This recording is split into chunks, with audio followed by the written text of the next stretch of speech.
Welcome to the selfgrowth.com show. My name is David Ricklin, and I'm the founder of selfgrowth.com. Today, we'll be discussing how caregivers can take better care of themselves. To help us understand this topic, I'm excited to interview Phyllis Quinlan. Make sure to listen closely. We're going to be sharing a lot of information today. Before we get started, I want to just take a couple of minutes and share some information about Phyllis. Phyllis is the president of MFW Consultants, a nurse-owned multi-service consulting firm established in 1994, been around a while. MFW Consultants offers personal coaching, leadership development, healthcare consulting, and training. Phyllis has also practiced as a legal nurse consultant, specializing in defense in New York State and the greater New York area, doing that since 2004. As a transformational coach and positive psychology practitioner, she specializes in the unique needs of nurses and other professional and family caregivers. Really, caregivers are the focus.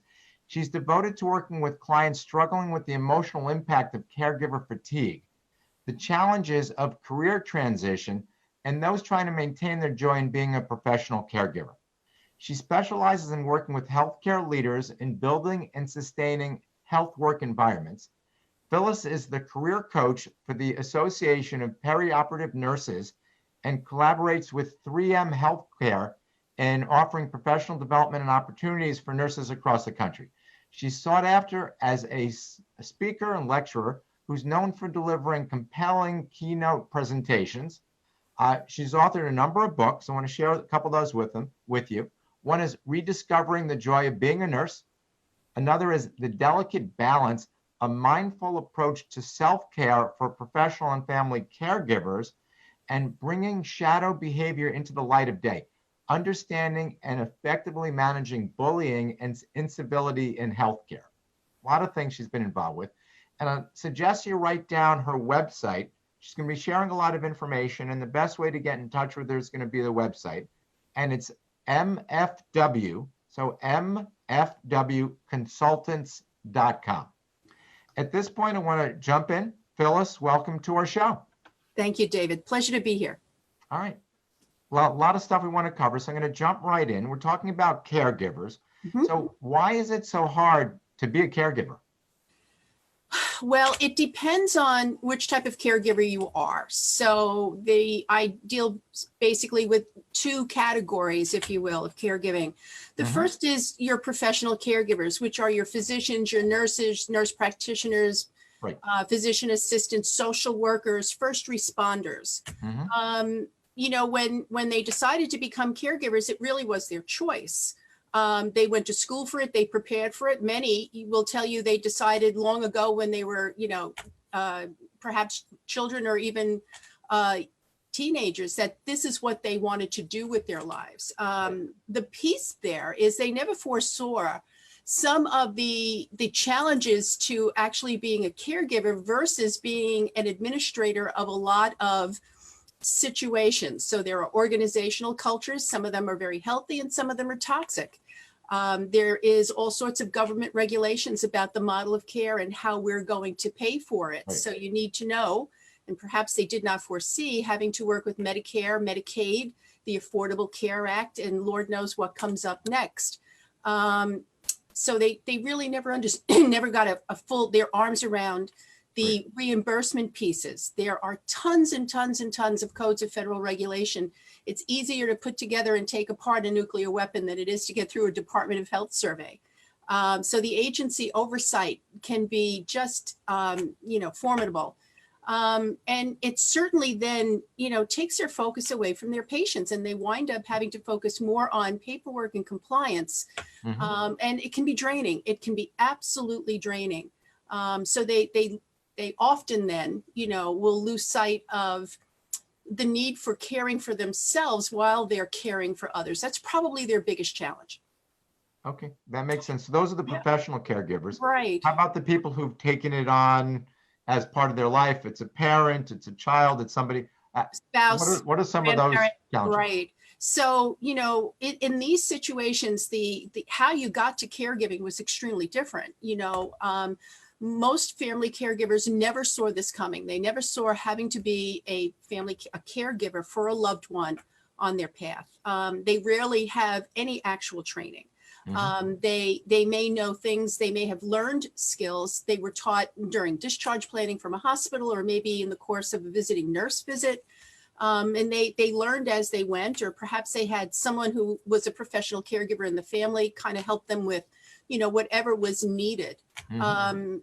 They often have limited understanding of the resources that are available to them. And, things just simple things. We call them simple because I am a nurse, and of course it comes second nature to me, but it's not so simple for a family caregiver to walk them through advanced medical directives, Right. healthcare proxies, things of that nature, the need for a will, the need for, all of the legal pieces of having those kind of legal ducks in a row.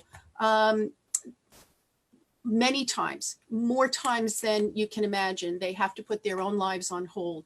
Their careers are short-circuited. Either they have to go part-time per diem, or they have to leave their career path altogether. It certainly eats into their savings at this point. Mhm. So there's financial struggles that happen. And then ultimately, and I think probably the thing that can be most catastrophic for family caregivers is they become socially isolated, that, you lose contact with your family and your colleagues. And, everybody's goodwill, and they give you the occasional phone call, and maybe you get out to dinner, or maybe somebody comes over and, sits with you for a little while, but it can be truly, truly lonely business being a family caregiver.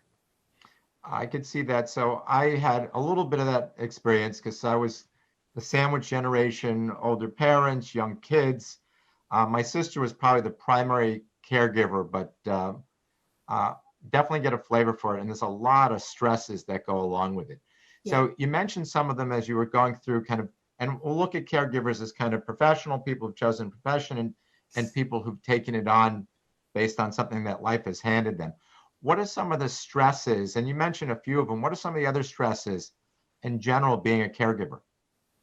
So again, let's go to the two categories. Being a professional caregiver, even though you go to school and you're training and you do all of this, sometimes you're just not really fully prepared for the fact that, hospitals are 24 hours a day. So it's, when you're going to be a new graduate, and this is Mhm. part of what we, sometimes we call reality shock. When you're a new graduate, you can pretty much count on the first couple of 3 years of your career, if not longer, being on the night shift. Right. So depending on whether your facility has 8-hour shifts or 12-hour shifts, you could be working, 11 to 7 o'clock in the morning, or 7 in the evening to 7 at night. 7 at night to 7 in the morning, for a number of years. And while we try to mitigate that with 12-hour shifts, so that you're working 3 days a week and off Right. 4. It's still, it takes its toll, as you can imagine. Trying to balance that kind of schedule, then have a family and a personal life, is also, the challenge of work-life integration can be daunting. And then there is a very, very big push and a lot of emphasis on staying academically up to date. And then, of Mhm. course, getting your clinical certifications and making sure you've got your contact hours. So it's rarely just putting in the hours of work. It is putting the hours of work and then continuing school and then continuing certifications. And Mhm. if you're in a leadership role, certainly trying to stay at least current with government regulations and agency regulations, if not one step ahead. So the question then begs, when is it their time? When is it time for them? Mhm. And the biggest challenge I find for professional caregivers is to get them to acknowledge that they need to put their own oxygen on first, just like the Right. airlines tell us every Mhm. time. Makes sense. It feels so good when you've decided to dedicate your life and your profession to caregiving. It feels so good to care for someone, that you often put your own needs last, Mhm. and you don't give from the excess of your compassionate nature. You give from the fumes over time, and that can lead to what we call burnout or caregiver fatigue, and that can be a very painful place to be. I'm sure it makes sense. Yeah. So those are for professional. How about people who are taking it on as kind of what we'll decide, and we'll call it personal caregivers instead of professional? Well, the first thing is to come to terms with the reality of that situation. I mean, how many of us, are just living our lives day to day, and not necessarily thinking about the what if the stroke, what if the heart attack, what if the diagnosis of cancer, what if my child is a preemie, what if I give birth to multiples, what if mom has something and now she has to come and live with us, or I'm trying to take care of her in her own home.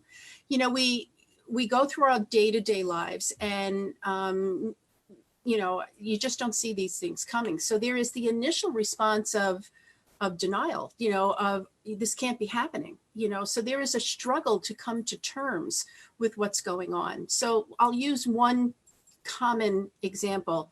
Mom has a stroke and she's gone to the hospital, they've stabilized her, and now she's in a rehab facility, with perhaps some kind of neurological deficit. It could affect her speech, her swallowing, her ability to move all four limbs, her ability to walk, even her ability to be continent of urine and feces. So, you're trying to wrap your mind around, the reality of this. And then, all of a sudden someone walks in and talks about discharge planning, and you're thinking to yourself, discharge planning? I can't even fathom the fact that mom has survived this, and this is going to be our new reality. So, the second piece of that is, there's some anger involved. You get angry at the reality, you get angry at God, you get angry if this person didn't take good care of themselves, if they smoked and they did things that you knew could put them on high risk for certain things, and then that inevitability happened. You have to get past that. And then finally, slowly but surely, they have to start to dealing with the reality of, well, all right, so we're going to take mom home. What kind of help are you going to offer me? And then here it comes. All right, the reality of the economic downfall of 2007 and 2008, where that type of economic downturn absolutely devastated community-based organizational help. Where prior to 2007, as a former director in long-term care, I might have been able to find some kind of discharge program or some kind of assistance that offered you some type of help 7 days a week. That's no longer the case. Now it's 4 hours, maybe 3 times a week, depending, for a certain amount of time, and everything else is out of pocket. Right. So now come to terms with that.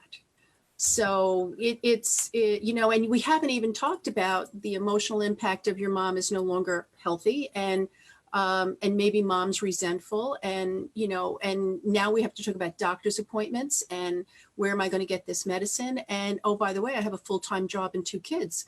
So it just comes at you from every direction when you're a family caregiver. And I honestly don't know, knowing the family caregivers I have met over 42 years of nursing, I'm just astounded by their stamina, by their compassion, by their dedication. And, they again are so caught up in the act of caregiving, of doing the best they possibly can, that they rarely think about, how am I going to keep myself whole and healthy and involved and engaged in my life while I'm trying to maximize my loved one's life. Oh, that makes sense. And there's this sense, I've seen a sense of overwhelm that people experience. It's like, you're treading water, you can't catch your breath. It's like constant. So I know, just as a general rule, when you're in that kind of situation, it's always helpful to get some sort of outside help. And I know one of the things that you do is you provide that. So why would a professional or family giver or family caregiver need the services of someone like you, someone who's a coach and can help them? What's the benefits? Where do you fit in? Well, first of all, I just want to make the distinction between coaching and therapy, because coaches are trained in the service of being fully present for someone to support them where that person's at. And they are also trained in seeing the person as whole and healthy. Okay, where the services of a therapist would go in a very different direction, and coaches are not licensed to do therapy as such. So if the need for therapy is identified, then they need to go, obviously, for the services of a therapist. But a coach will see the coaching client as whole, but definitely going through the challenges of life, and perhaps engaging in some behaviors that might be less than self-supporting. And they try to help that person remove some blind spots so they can get insights into behaviors that may be self-sabotaging and not allowing them to connect with the fact that they need to take care of themselves first. That's a concept for family Right. caregivers. You have to take care of yourself first. Mhm. And then you have what it takes to be fully present for the person that you're caring for.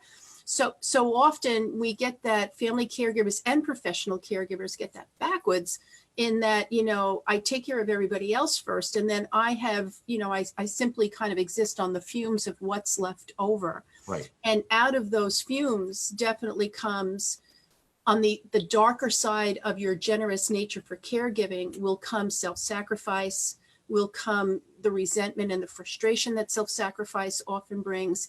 And then people start to get angry and then they really fall into that pit of burnout.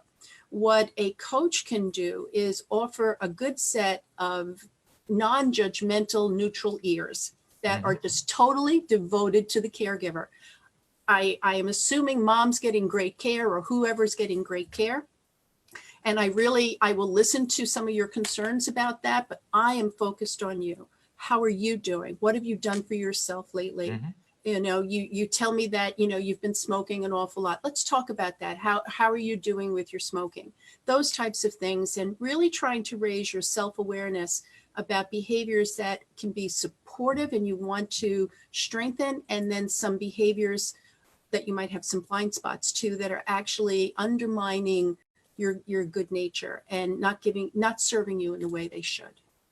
All right. That makes a lot of sense. And getting an outside ear from someone who has experience, they've seen it, they've lived it, can really bring a lot to the table for folks.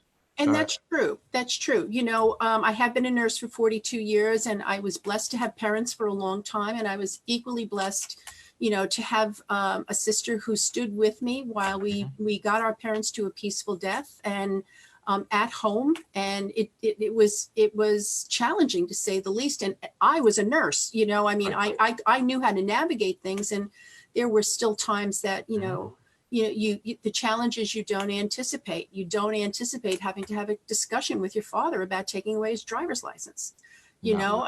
We should all live for that moment. You don't anticipate, again, working with healthcare professionals who may not understand that, your father really doesn't want any more care. When he was 100%, Mhm. he made it very clear about what his self-determination was. And you still have to navigate those things. Sure. Makes sense. So I'd imagine there's a lot of challenges with working with caregivers. So what are some of the challenges that you see to working with caregivers? Well, regardless of whether they're professional or family caregivers, the number one challenge is to get them to accept that they need help, that they need support. It's Mhm. not that they're broken. It's not that they're damaged. It's just that they're very good people who are leaving it all on the field and really deserve to have someone supporting, totally devoted to them. Mhm. That's what a good coach will do. All right. They listen, they offer suggestions if that's invited to. We often ask, well, do you want my insight into that? But we don't preach, and we really try to help you access all of the answers that are inside of you for yourself. So sometimes that involves raising your awareness about emotional intelligence, Mhm. trying to navigate a few emotions that trigger you to act in a manner that you wouldn't really want to, or say things that you're going to regret later. We use the tools of applied positive psychology to help create a more positive outlook on life so people don't feel victimized, but they're more empowered to do Mhm. what they need to do day to day.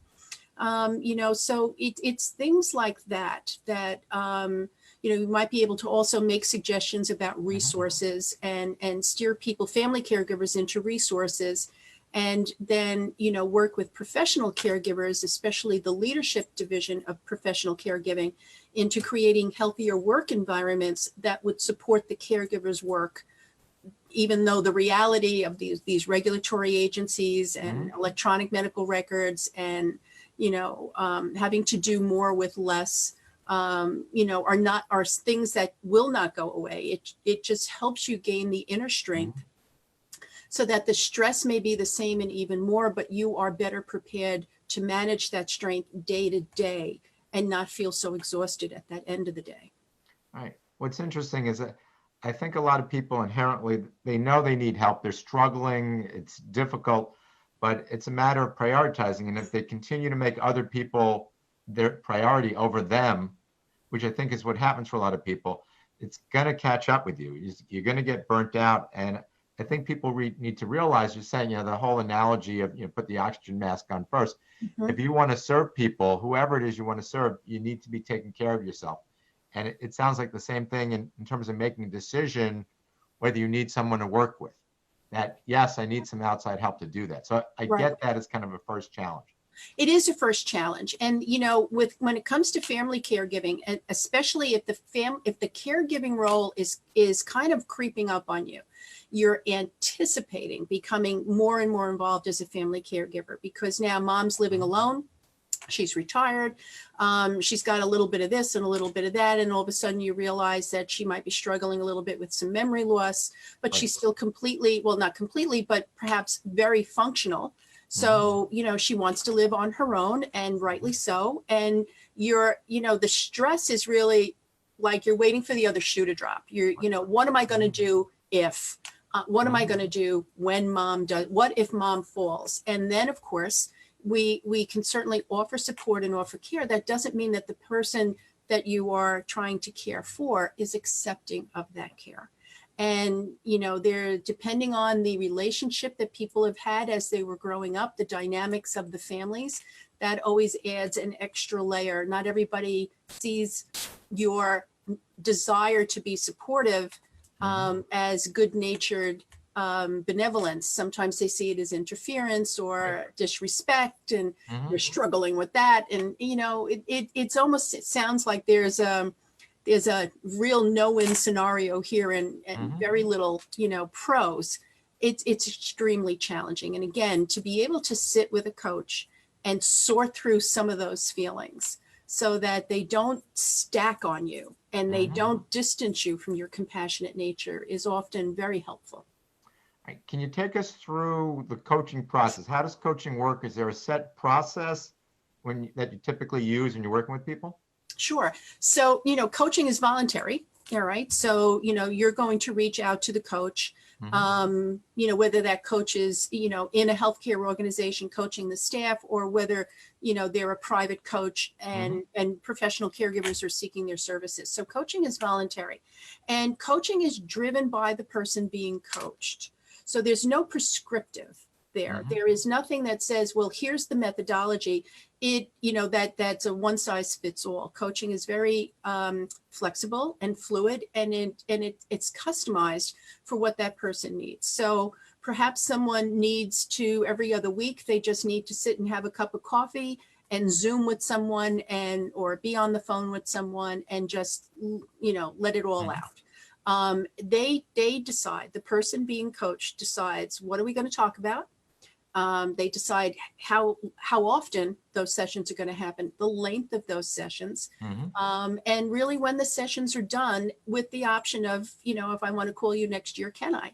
So it is really a client-driven process. And, there is some goals that are usually discussed in the beginning. Why did you seek the services of a coach, and what are you hoping to get out of it? And the coach does have a responsibility to keep bringing those goals up every now and then, especially if they see the process straying off that. Right. And just to not necessarily, say, are we going to, we're drifting off, you stated this goal and we're deviating from that, but to say to the person being coached, so I remember you saying this was one of your goals. Has that changed? Because again, it's driven by the person being coached. All right.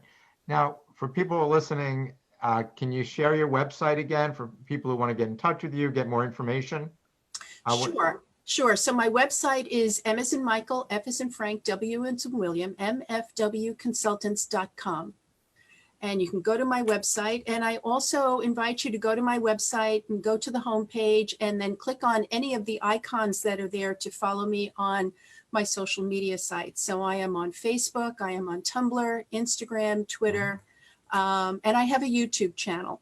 And I post every morning on my Instagram channel, which is the @ sign, ask, ASK, Dr. Phyllis, DR Phyllis.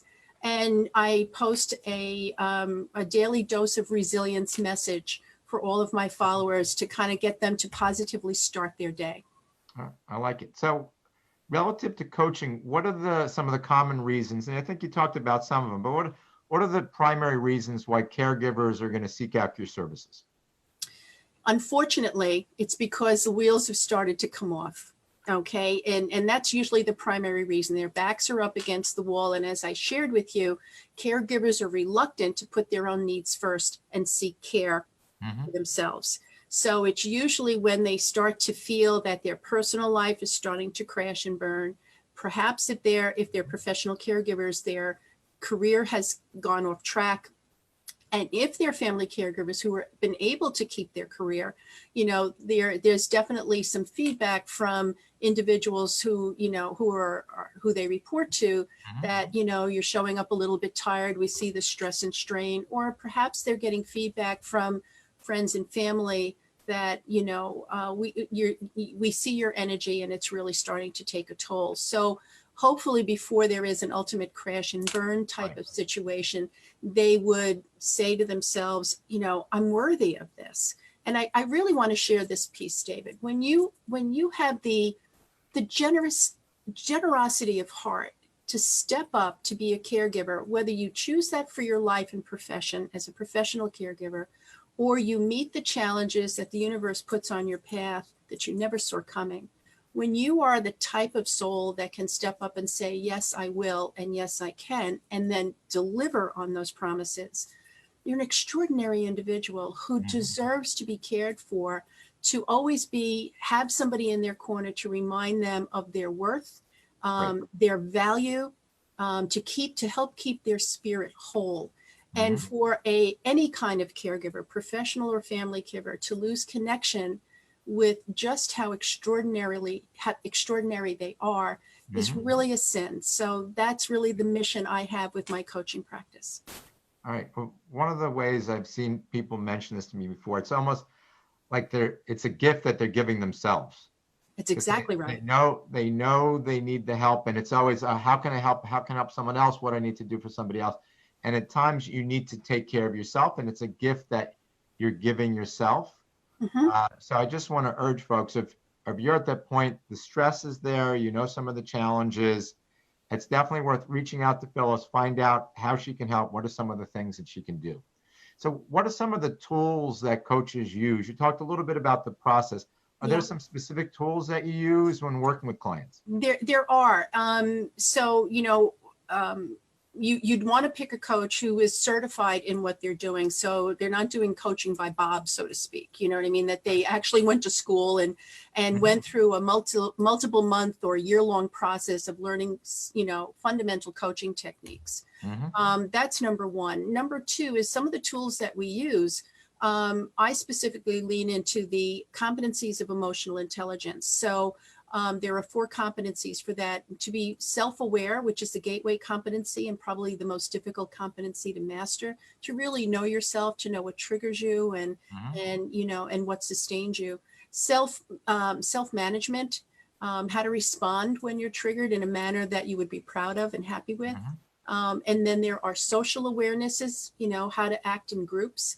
And then relationship management. How do you keep your relationships working? And a lot of times we talk about a lot of relationship management because inevitably there is this old story that one woman can give birth to 6 kids, but 6 kids cannot take care of one woman.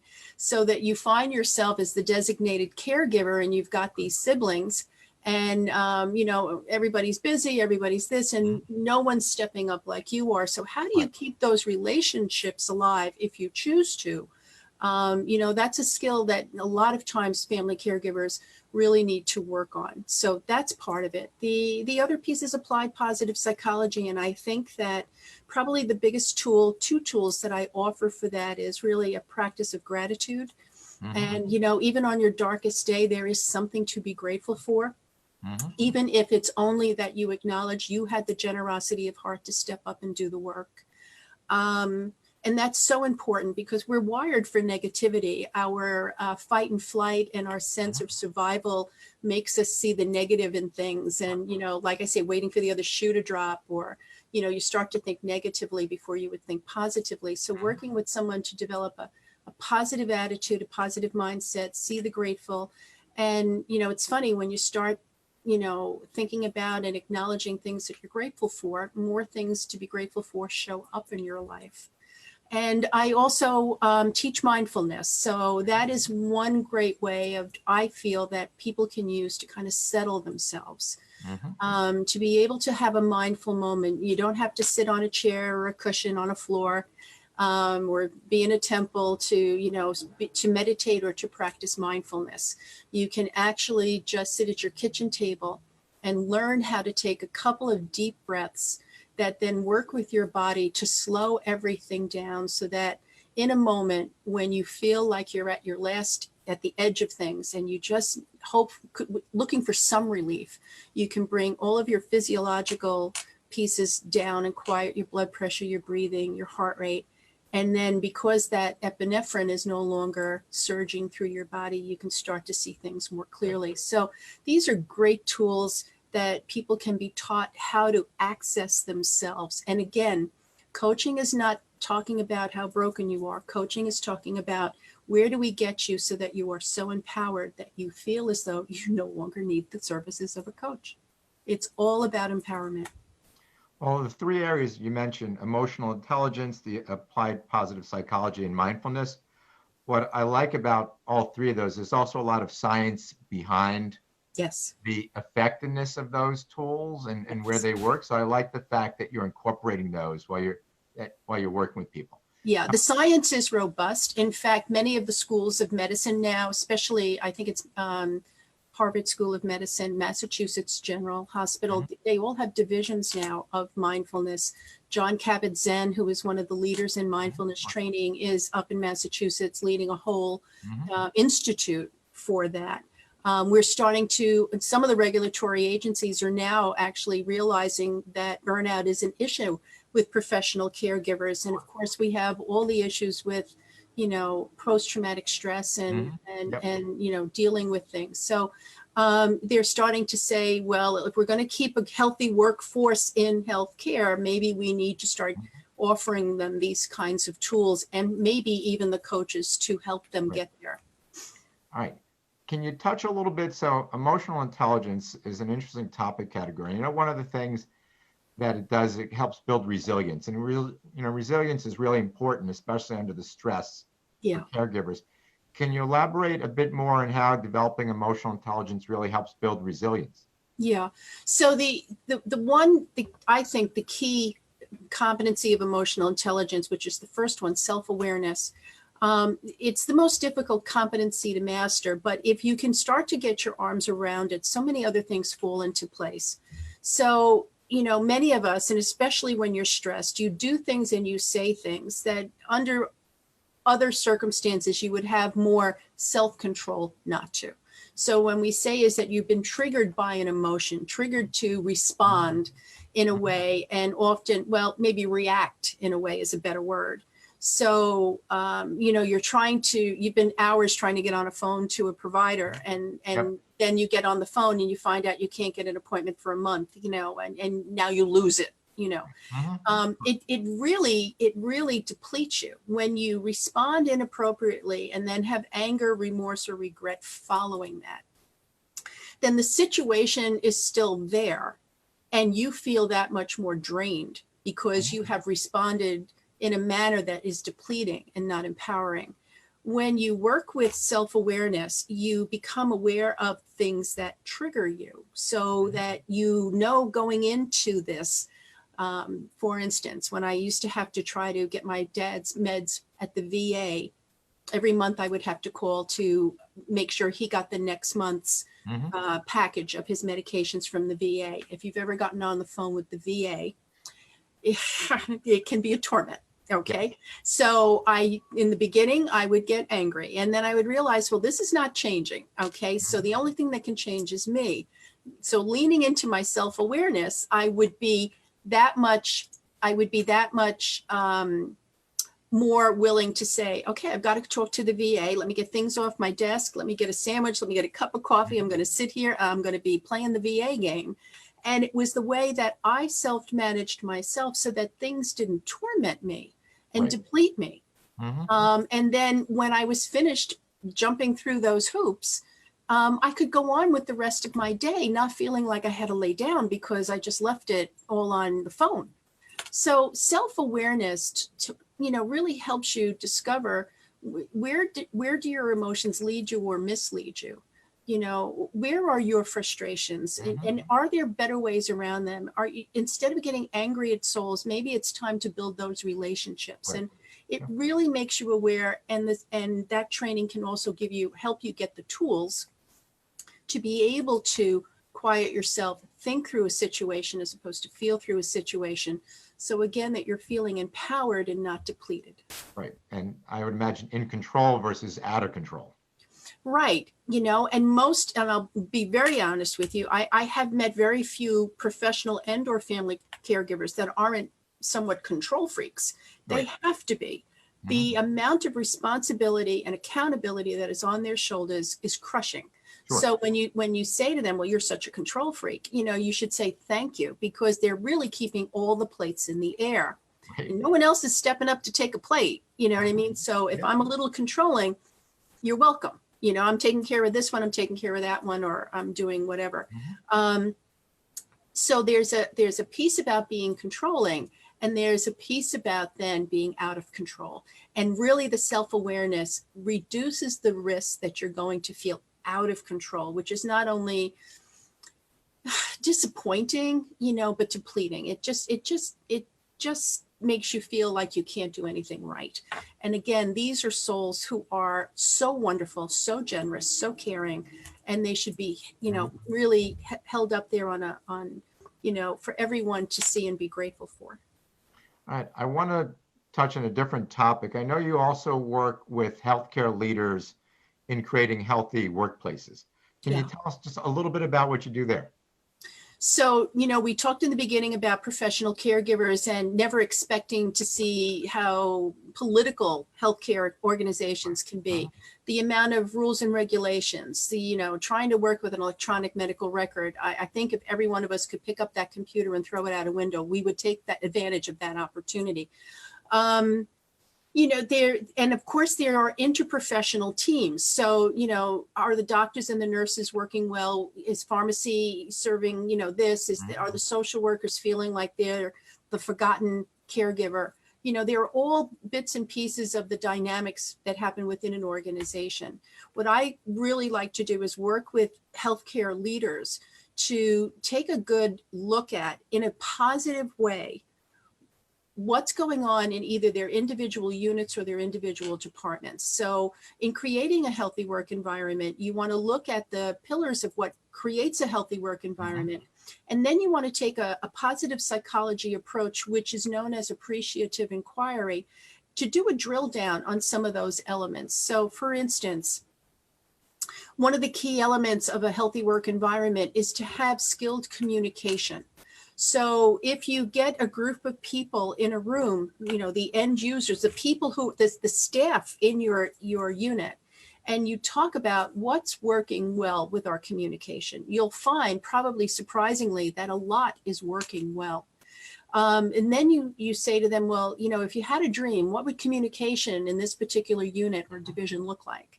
Right. And people will tell you. And really then the last piece is then, well, what's holding us back from that dream?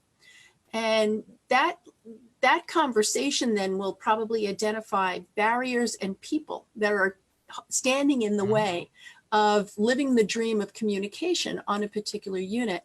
When you identify the people and the barriers, that's really your action plan. And you can start to then chip away at those things, because that column is really undermining the resilience of your team. When systems don't work, when relationships don't work, it makes an already difficult profession harder. And that's when people really, you'll hear them all the time, if I could just take care of my patients, this would be fine. Right. But I have to do this and I have to do that, and the meds don't come, and this happened, and blah, blah, blah. And it's just, it takes up so much of your day. And meanwhile, everybody's in your ear with, did you spend time with your patient? Did you spend time with your patient? And you're thinking, what time? I've been trying to do this. I've been trying to do that. So the more healthy the work environment, meaning taking the pebbles out of the shoe, making sure that systems work the way they're supposed to, and people aren't creating workarounds, that relationships and partnerships work the way they're supposed to, that there's a healthy respect for the interprofessional team the way it was meant to be, so that people have a collegial, manner towards each other, as opposed to, gotcha, or, one-upsmanships, or who's to blame, or, all of that. And then probably one of the bigger things that gets overlooked, although fortunately it's now starting to come into the light of day, is the shadow behavior of disruptive behavior, which really comes down to bullying and chronic incivility in the workplace. We really have to make a concerted effort for our professional caregivers to create a healthy work environment where incivility is dealt with. And either people can choose to be civil or they can leave. If you want to be a citizen of this organization, you have to act accordingly. And then managing bullying behavior, because no one has the right to make another person feel abused. And we haven't really, because it's a shadow behavior, as I call it, it doesn't come out into the light of day. We've kind of turned a blind eye to it and called it, well, they have a few strong personalities on that unit. And usually when I hear that, I'm like, okay, you either have one bully and a couple of uncivil people, or you have totally uncivil people. But we have to deal with those people. They either have to see the light of what good, healthy work behavior is, or they have to go, because the rest of the people who are showing up ready, willing, and able to do the work of the day cannot be distracted from the work of caring for those patients. And that's what's happening. That kind of distraction, trying to work with chronic incivility or bullying, creates a distraction that then may lead to an error. And oh my God, if that happens, then the person trying to do the right thing is just crushed by the inevitability and the consequences of that. Yeah, makes sense. So we've covered a lot of material today in a lot of areas. So, and I know there's a lot of things that you do. We talked about some of the books. Obviously, you work with either professional caregivers, people who are doing it as part of their family, caregivers. Can you give a quick overview first, if you can share the website again, and then talk a little bit about what services you provide and what products, how you work with people to help caregivers? Sure. So the website again is MFW, Michael Frank William, mfwconsultants.com. And you can go onto my website and you can see the services that I offer. So I offer conventional coaching, and I offer coaching that can be supplemented with Eastern philosophical approaches, such as energy healing and things of that nature. I have, if you go to the store tab, you can see what my fees are, and you can decide to have a one-time coaching session with me, or you can purchase a package of coaching sessions. And there are indeed special prices for the nurses who belong to the Perioperative Nurses Association, because I am their career coach. But you can also see the other things that are there. I'd like to just make a plug for an organization that I am on the board of directors of for the family caregivers, David, if I could. Sure. And the name of that organization is Share the Care Organization. And Share the Care is a not-for-profit organization and there's a book, Share the Care, that can be bought on Amazon. And that book really helps friends of families who are family caregivers. You're seeing your family caregiver kind of like, melting under the stress of being a family caregiver. This book will walk you through the steps of being able to create a supportive care group around that family caregiver. And it can really be a make or break situation of support. So as a member of the board of directors of that organization, I wanted to share that with your listeners. Okay, sounds good. We've covered a lot of material today, and obviously you bring a lot to the table for people. So I want to urge people to get in touch with Phyllis. You have her website, take a look at what she's doing, check her out, contact her. Before we finish up, any final words, any final thoughts for people? Obviously, we have caregivers, both professional, non-professional. Any final words for our audience before we finish up? I really just want every caregiver out there, whether you are a professional or family caregiver, to really do what it takes to acknowledge the fact that you are such special, generous people, and that it needs to be honored and cared for, and that you are worthy of caring for yourself. And in fact, if this is what's on your plate and you are stepping up to it, it becomes part of your responsibility to take good care of yourself so that you can continue to do the generous work that you do. All right. That's a great message. All right, Phyllis, thank you for joining us today, sharing. I appreciate the opportunity. All right. And I'd also like to thank everybody for listening, and I wish everybody great success in all areas of your life. We'll talk to everybody soon. Bye-bye. Bye-bye.